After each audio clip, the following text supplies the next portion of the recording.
You're all set. Thank you. This is the Rules and Procedures meeting. Today is April 3rd and the time is 10:04. The Rules and Procedures meeting is being recorded. You can go to the Town of Bridgewater's webpage for the link. I will call to the order of the Rules and Procedures meeting. And for the record, we have members, Council Sean Kennedy, Council Mark Lindy, and myself, Mary McGrath. So the first thing we need to do is approve the minutes from February 20th, 2026. Make a motion to approve. Second. All in favor? Aye. All right. Public comment. Deb, is anyone on Zoom? There's no one on Zoom. All right.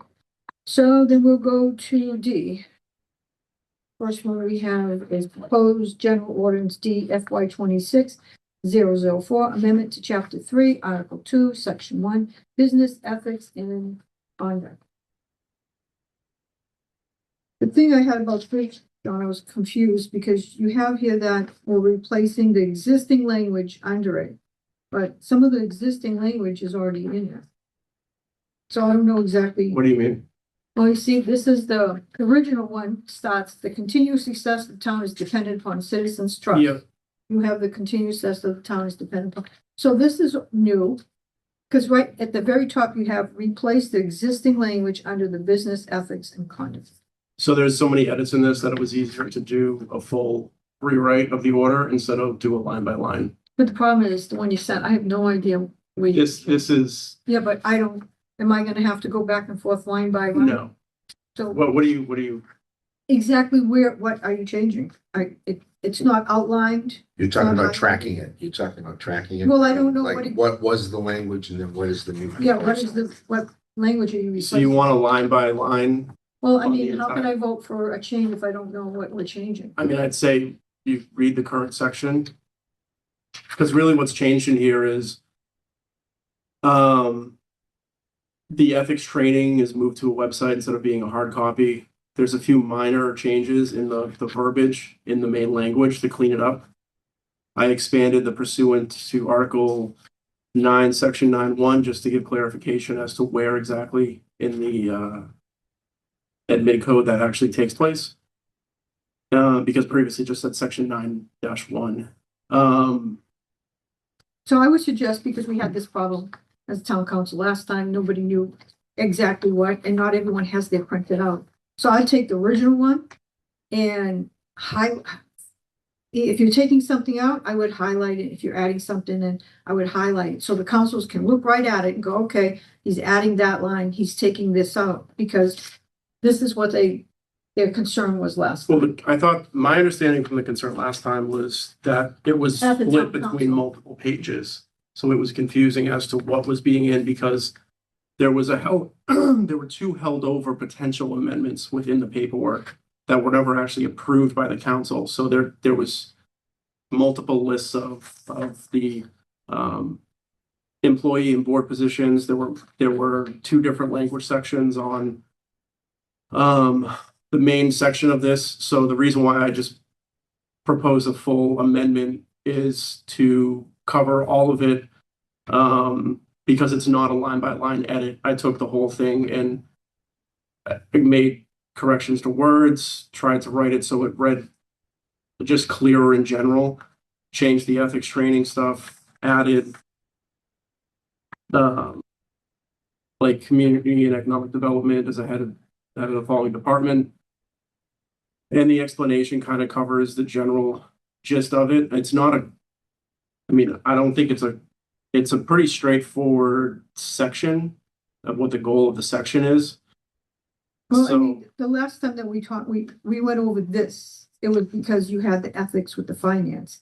The time that we are talking about was at the town council, and the town council, Yeah. whichever one you had was confusing. There is no way as a town council, I can vote for something just because I'm told, well, it's just a few edits. I need to see, I need to see what changes you're making, and the town council is not gonna say, oh, let's go through it. We tried that last time.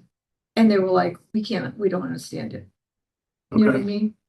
So we just, this is how I was trained when I became a town council, because you're not changing all the existing language. And what I was taught to do is show or highlight if you're taking away something or you're adding something or changing a word, because I mean, I can't vote on something, and that's what I was, how can a council vote on something that you don't clearly understand what's being changed or what's being taken out? And you go through a lot of work, and I appreciate it. But I know we're gonna get to the town council, and you're gonna go through, well, we changed this here and then, they're gonna say, well, as they trained me, they're gonna say that we need to see it. And I think changes make sense, but I don't also really understand what the original, this looks like Debbie just handed me, looks like it says page 122. I asked her to change, to print out the original one so I could. That's not the original, and that's what I, No, from the code. This is. from the code, okay. This is the one that's supposed to be in the code, because I said to her, I have no idea if he's saying he's exchanging the existing language. I said, but this is the existing language in here, so it's not everything being changed. So I asked her to print out so I could look at both and try to understand, well, what are you changing? Because it starts with the same thing, the second paragraph's the same thing. So I would have to go through each one and guess which word you changed or something. That's what I'm saying. You go through all this work, and I hate to see us go, well, we don't understand it. If you could just like highlight, And we don't have access to color printers, so you can, the yellow turns into gray. So you can see that it was changed. Yeah. Or it can be underlined, something like that. I wish we had access to a color printer, because then it makes it totally any Word document I do that with. I mean, it's not gonna go on the town council meeting, but I mean, we can, forward it to the town council. Recommend with the recommendation that, you highlight what you're taking out and what you're replacing it with.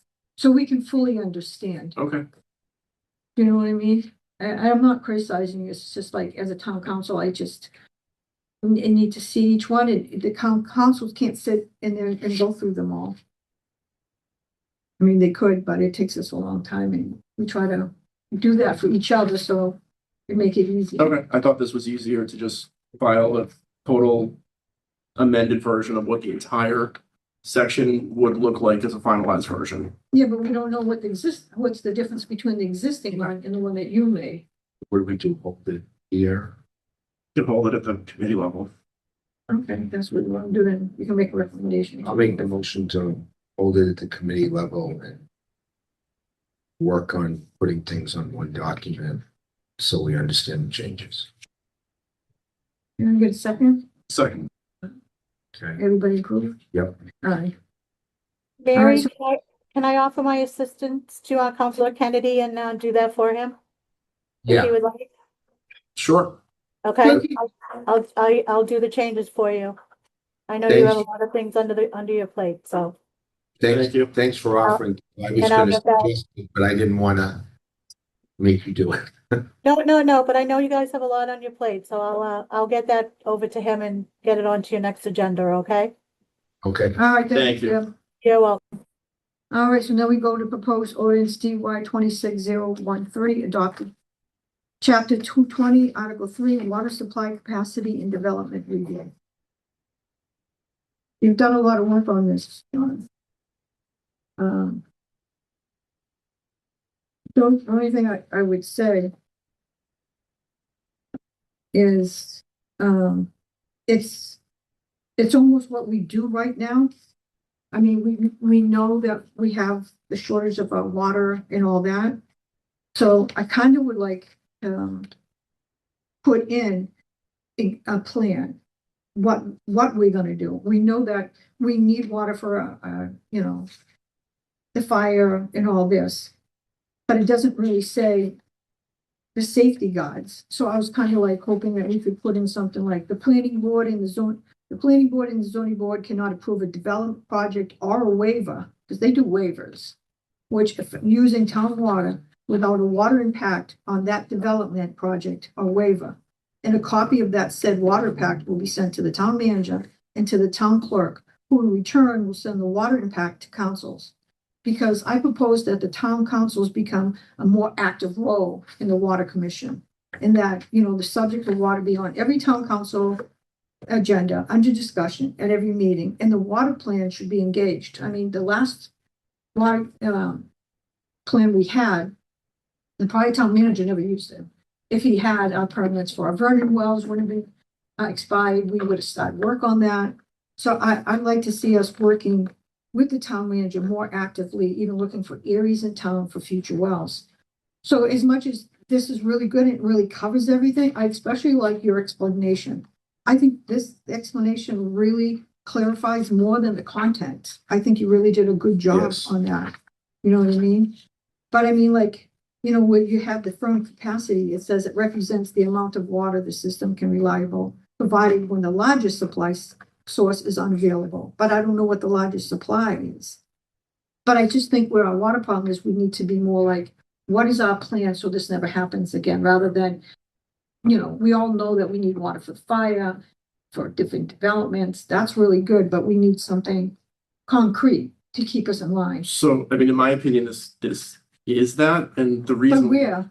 I'll explain. The reason why is because the firm capacity is in this, and the firm capacity, using a specific well, noting a specific well in the admin code, means that if that were to change in the future, that would also require an admin code change. So the current largest well we have is on one of the Carver Street wells, one of the Carver Pond wells. And firm capacity is used in that specific industry when they're doing water studies. Right. We saw that in the Apex studies on a few projects. So that ties into allowing for an emergency situation, say that well goes down, you're not able to go below. Essentially, if it specifically targets the largest well, as the capacity between where we currently are with all wells online and the largest one going down. So if the largest one were to get serviced, or just there was an interruption in that well for any reason, we aren't allowed to supply water outside or below that firm capacity to ensure that we don't encroach on that number. Yeah, but how can we do that if it's with the people already on the water system? That's the problem we have now. And the only thing that they ever do is put on Wells B. That's why Well B gets on all the time, because we're under our capacity. Right, but this would lock in our capacity based on what the wells pump and then the largest well going down. So who would stop this? This would be stopped either by, and this is still in discussion with the town manager and the town side, with building, and DPW is reviewing this as well. I'm still waiting to hear back on them, because essentially what this needs some clarification on is what the catch point is and who reviews that particular catch point and then stops it. I But this, think that's the most this important. puts a hard, once that is added to this, based on the way the town operates, the firm capacity is what Apex is using and what is an industry standard. So you can't build and supply water below that firm capacity. So we have X amount of wells in town. They all pump whatever their daily pump is. And then this treats the largest one as like the most dangerous scenario to the town, the most emergent, and doesn't allow us to supply water past that point. So if it's, I'll just use kind of round numbers here. If our pump is 1.8 million for the whole town, if all the pumps are up and running, it's 1.8 million. And the Carver Street pump is, I believe, we'll say 4 for this. I think it's 4.5. We can't allow the daily user rate to go above 1.4. So if our max is 1.8 and the largest well is supplying 0.4, we can't go below 1.4. So you'd have essentially an emergency supply written into the code of that 400,000 gallons based on the largest supply. So Right. that's where the tie-in for, because we can't write, if we write, we could write whatever the capacity is, but it fluctuates, the daily usage fluctuates, wells being online or offline due to maintenance fluctuates. So this uses an industry standard based on the metrics of the town. So how is this different from we're supposed to? There's nothing. Well, what we're supposed to be doing is looking at the water impact and deciding whether we have enough water. That's what the DPW and the water department Sure, supposed to be doing. So how is that simple water impact? it's not in the code. It's not in the code. So would it be easier that we just say a water impact for every single thing has to be before the planning or zoning approves a project or even a waiver before going forward? Because then any project, say you're building a single family home doesn't need a water impact study. A But three everything bedroom, should. not necessarily, Why? paying for the water impact study for a 3 bedroom home that only uses 330 gallons a day. That is not a significant amount of water. So this allows, and this is a part that also needs to be worked out with the town, is exactly which projects or what the threshold is. And I believe there is I have to look through this again. Anything greater than 1 inch is what's in here, The pipe. the pipe size. So a 1 inch pipe is going to be a single family home. So I mean, how about if they're all single homes and we're doing the cul-de-sacs that we do and there's 150 houses? Cul-de-sac is going to be a subdivision. So if that rules in, if you have, it also has 5,000 gallons. So if you have a cul-de-sac that's going to exceed 5,000 gallons, the 5,000 gallons could be adjusted as well. I mean, if you want to capture, let's say say you had 10 houses in a subdivision and they were all 3 bedroom homes, that subdivision is going to be exceeding 3,000 gallons. So how about the subdivision we have right now at 150 Curb Street, where they're building 150. I can't remember how many are left, 10 or 15, and they're asking a waiver to add more bedrooms. So how do we calculate that? Well, that would immediately be captured in this regardless, because By that's who? by the order. We have nothing right now. Oh, I understand. Yeah, That's my so problem. by is this, if we you're have- asking how the order affects it, the order But would. who is controlling this order? That's what I mean. That's why I'm looking at, It's designated, the town council can't designate anybody from the town to do something. It has to go through the town oh, I manager. understand So that. we're designating the town manager through the admin code, the town manager is expected to either himself, which I don't believe it, It should be he'll on he'll him. do that because he has employees. So he will look towards building and the water, either DPW or water superintendent, and say, do we have the water based on this order to supply this project? And either we Is do that or we don't. before or after a waiver or a project is developed? That's my problem. Because Well, I that's the- watch planning and planning's going, we're just gonna keep on planning until we're stopped. Well, this is going to this is going to start the process of the town manager telling them, this is when you stop. We Right. either do or don't have this. So that's it, the way our permitting process, I mean, we've had people come across to the town council to try to explain the permitting process. And I think to some of us, because we're not developers, we're even trying to go, who exactly is the first domino to fall on a permit? And Right. a lot of it comes down to, developers aren't going to be developing land if they know that they're not going to have water. So the water is an early part of the permitting project. So who's at the beginning? The planning, right? Planning and a building, and then water is also, it's supposed to be a collaborative group handling that, and I don't think that has been part of the No, process. that's why I think, what I would like to see is the planning in the zoning cannot waiver or approve a project or development without the water impact. I think they have to look at it and go, if you don't have the water impact, don't come to the meeting. We need that first. And we need to do zoning, because I watch zoning. And now they're gonna waiver something and put more stuff in that's gonna impact our water. Well, right now they have the ability to do that. Well, that's why I Yeah. said, in this is all good, but it doesn't start with, okay, the beginning, the planning and the zoning.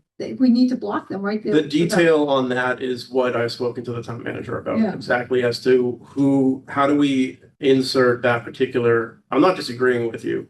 That detail needs to come back from the town manager as to, Yeah, because those departments are supposed to be reviewing this to see how it's going to affect them and where they are in this process specifically. So what this does right now, say this were to pass right now, as standing without any of that input, which I wouldn't want that to happen. The town manager is going to have to go to water and say, you're not going to be able to permit based on the metrics that are in and this, who's gonna be doing those metrics? the water department, because they have those metrics. Okay, but they haven't ever done them before. Or have they? I don't know. I mean, they're supposed to be. I Yeah. mean, we have a variety of issues that have come forward just in the last year on this. That's what I mean. We could never get answers before. And I Right. still sit here and go, Well, there's also nothing in the admin code that holds any accountability I know, towards that. but in the administration and the jobs and the manager, you would think somewhere along the Can line. we do anything with the council, you water? I think the water commission should be. No, it's outside of the council's bounds as a legislative body. No, but being as a water commission. Why can't we do an That's- ad hoc committee and maybe start, looking into where properties are, the future wells. I don't think that's within the purview of the council. Well, I just think by definition, the council is the legislative and policy setting. We don't act on the policy, that Yeah. we give the policy to No, I the wouldn't town. mind Yeah, not acting on policies, but be kind of like a commission where we're overlooking more than we have.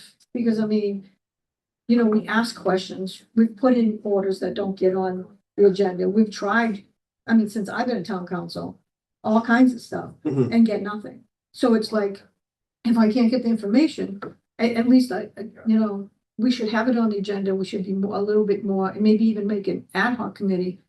So we can get a little bit more involved and make sure and put implements that we can't get, you know what I mean, down the road. I Because mean, this is frustrating. down the road, yeah, Yeah, I don't really disagree with that. I'm looking at this particular order, I think this puts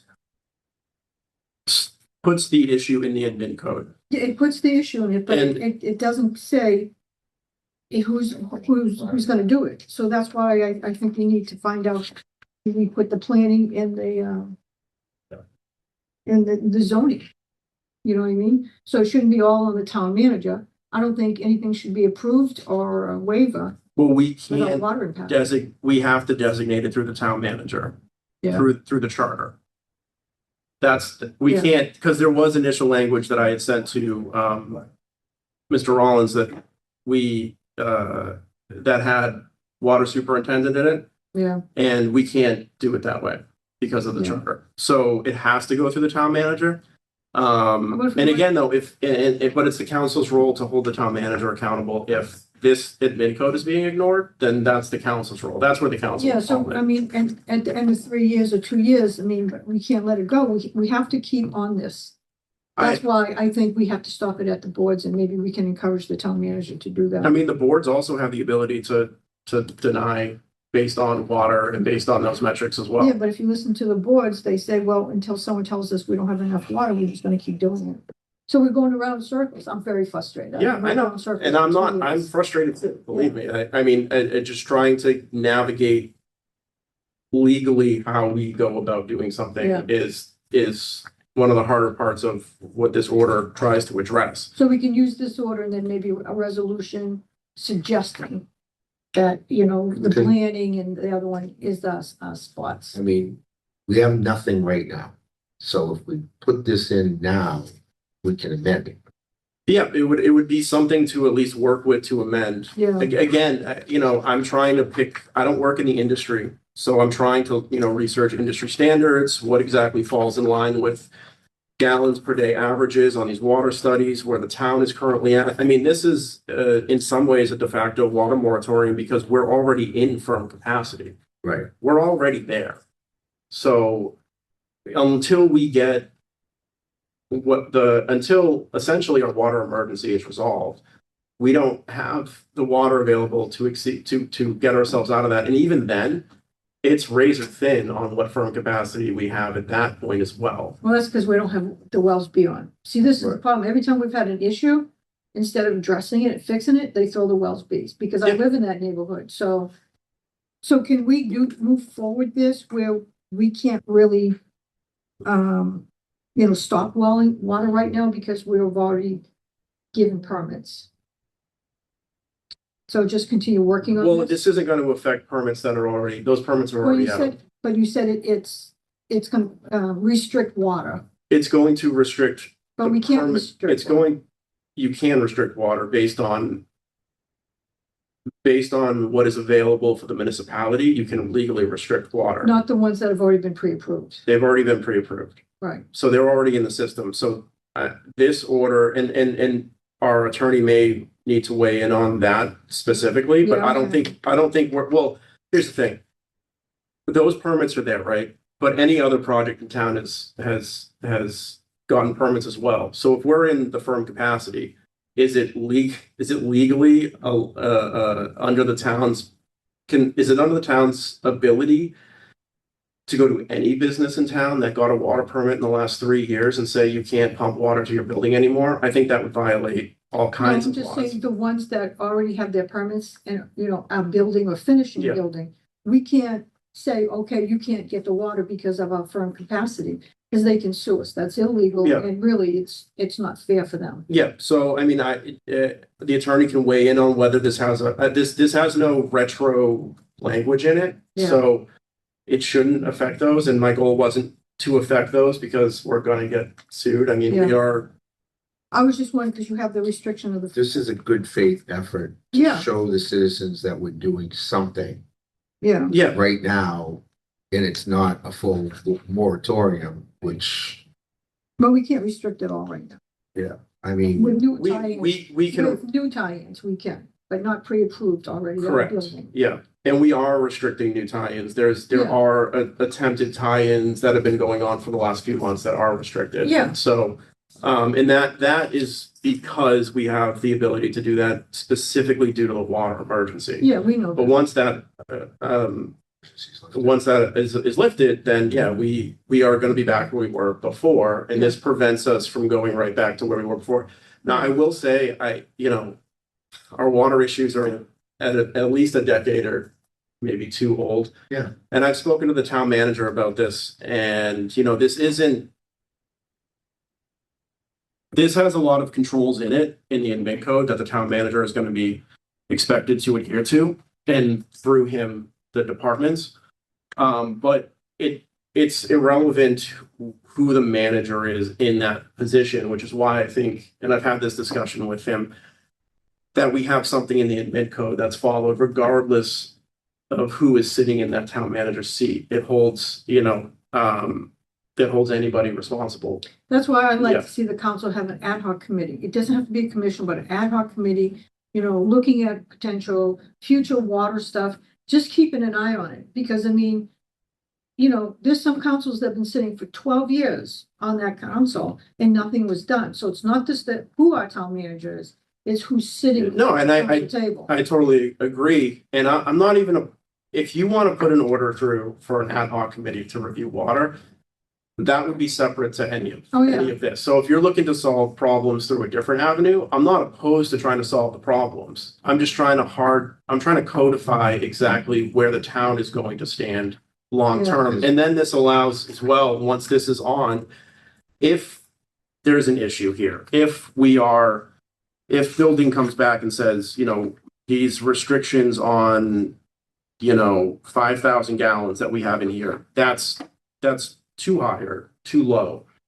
No, I'm very happy that you wrote this. So I just don't want this falling to the roadside sure, because we don't have who is in charge of watching this. Like, the planning board can't, give more permits or waiver. After all this work they can loopholes. Oh, it doesn't say who's exactly doing. So that's what I don't want to happen. has legal looked at this already? Dave looked, yep, he looked at the initial draft and then there were some edits Okay. made. So he's reviewing it again. So I think it's a really good, and it's, it fits that, and we just need more on it because I mean, we see things that, they fall to the wayside, even though we have things that say that it's not supposed to. So, So we need to have someone to come. well, it would, if we have these restrictions in here, or I shouldn't say restrictions, if we have these guardrails in here for the impact study requirement, even though we have an impact study being done, the town knows what their firm capacity is outside of an apex study. Right. They have those numbers. So even if it's not captured in the impact study itself, there is still a section on firm capacity, and the town knows what that is because it's an industry standard. But That's my problem is who's gonna be watching those firm capacity and then reaching back to the planning board saying, hey, no more bills, because right now you listen to them until we're told to stop. And it's going to go, it places it on the town manager and his designee as it needs to be required to the charter. We can't say building is responsible to do this. We have to do it, that we don't have the control as a body to do that, the way our Yeah. charter's written. So I don't disagree with you as like, if we have the ability to designate building does this, water does this, they need to come together and hold a meeting to discuss, they need to consult each other over this. Are we allowed, instead of doing it that way, maybe we could, you know, in there, that every project that's over a certain amount, that water impact has to be sent to the town council. We have to keep an eye on it, because we see what happened in the past years. There's gotta be a safety net. But the town council can't, We can't require, water impact for every approved. The town council has the opportunity to propose legislation. Yeah. We can designate ourselves to do certain things as long as it's not in conflict with the charter.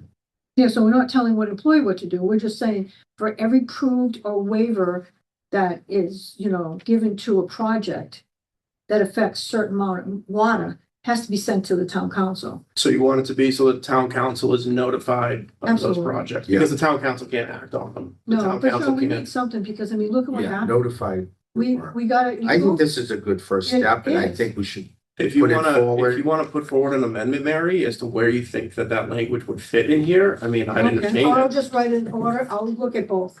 because Because I don't want all that work that you've done being wasted because there's no one to enforce this or to watch over this. so let me ask a question.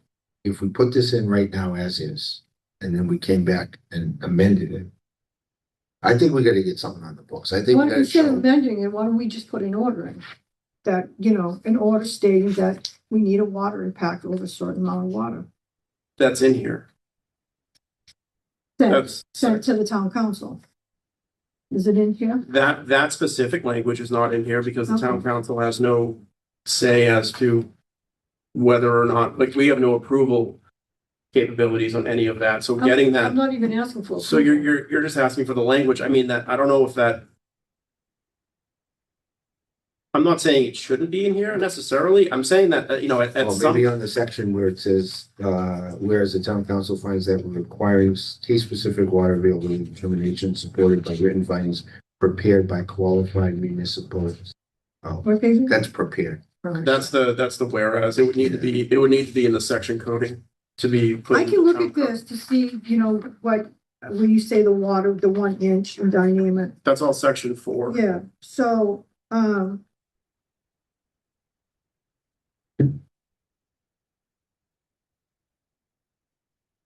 or I can just write an order that, you know, all, and I'll just use this, you know, all proposed, new water service connection, 1 inch in diameter. The water impact will need to be forwarded to the town council. The impact. And this also has on section 4D, any project below the foregoing threshold where based on findings, like anything below those thresholds that are already in place right now, that the water superintendent determines that a site-specific condition indicate a material risk to water supply reliability. So say there is say we're under firm capacity and somebody is really pushing it to build a single-family home, we're already under that firm capacity. They still have the ability to request that water impact study. Requiring water impact studies for every single family build is not a current practice, so I don't know how that's going to, the town is gonna need to weigh in on that, and the attorney. This really captures anything outside of a single family home. I know, but I know we have a problem, and at some point. well, the problem is that no one has been speaking up and informing. Correct. So even though this is written, I think we need, as a council, to be a second pair of eyes on something, because it's just gonna fall through the loophole again. That's my problem. You're doing all this, and we can't hold anybody accountable, Well, but our at least we can do the. Our work. position is to hold the town manager accountable for Right. doing, I mean, that's the way our system works. Like, that's just the way the system works. Like, we can't hold the building inspector or the water superintendent accountable from our position as a legislative body, because it's just not a purview. Our job is to hold the town manager accountable. But how will we know there's a problem? See, this is the thing. This problem's been going on and no one's been saying anything or doing anything. So who's gonna come forward to me besides Jonas and says, we're out of water? I haven't heard any of that in the year and a half I've been town council, except for one person. So that's why I just somehow want us councils, So you want some form of record keeping? yeah, where the backup, so we know, because in the year and a half, you couldn't get an answer. And the only man that came forward and told us the truth, So what if there's language that the water impact study is forwarded to the council clerk for disbursement for the council? I'm happy with that, that's what I It had could be in here. an operational too. Well, no, I think, I would like to see it every, Fun. but a water impact, if there's a water impact in town, then it should be forwarded to Debbie and Debbie give it to us. I don't want to know 6 months from now. I want to know, we need to keep an eye on this to make it keep going forward. Yeah. It's too easy to slip aside. We saw that. I mean, well, the real, yes, but the real, in my opinion, the real problem is there's no guidelines on the town side either. And I've talked to the town manager about that as well, and he's looking to institute his own guidelines on the town side. Yeah. And when we had discussed an ordinance like this, to hash out all of those guidelines with everything that is going on right now with building those units, with the grants and with everything else.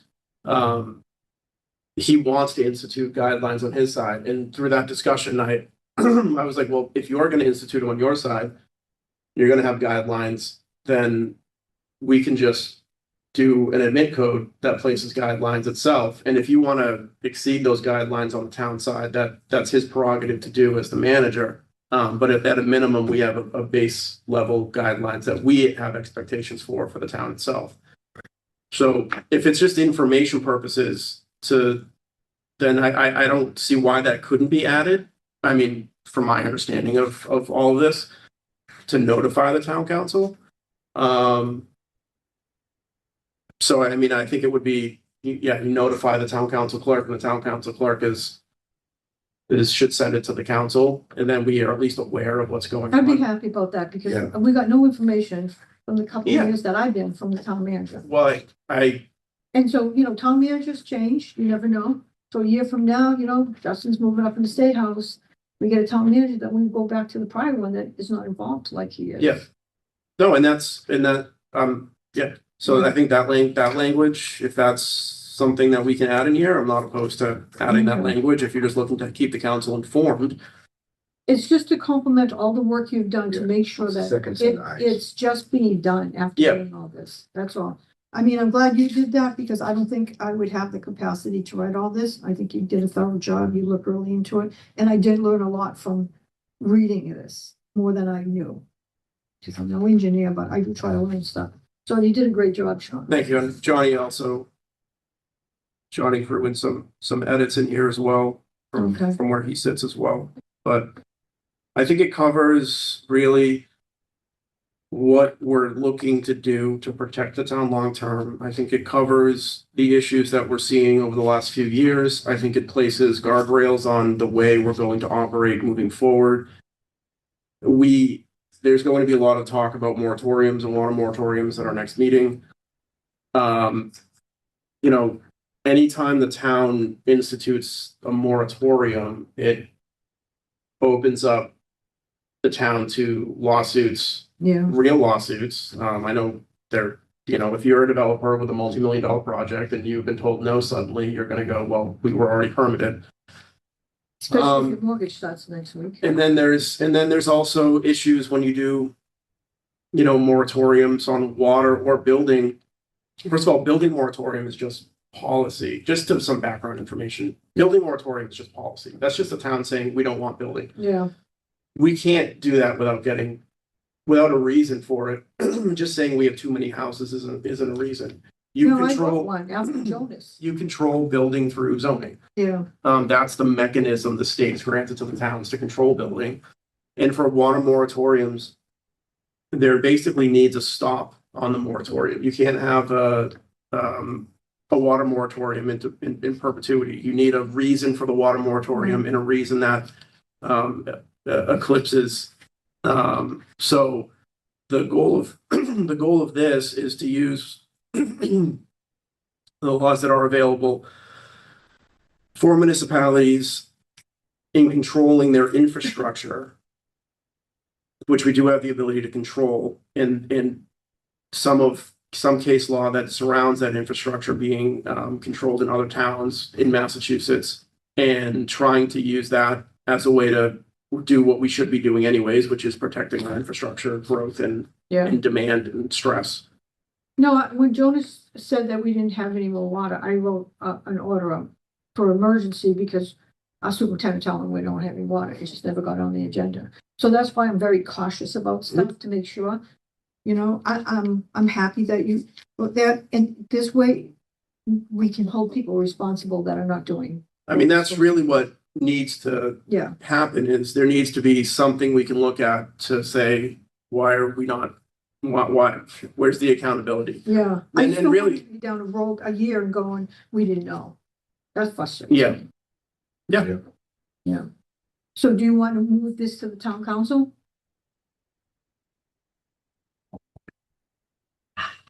Or do you- So I still need to speak with the town manager Okay, or a couple of town employees, however the town manager would like to move forward with that.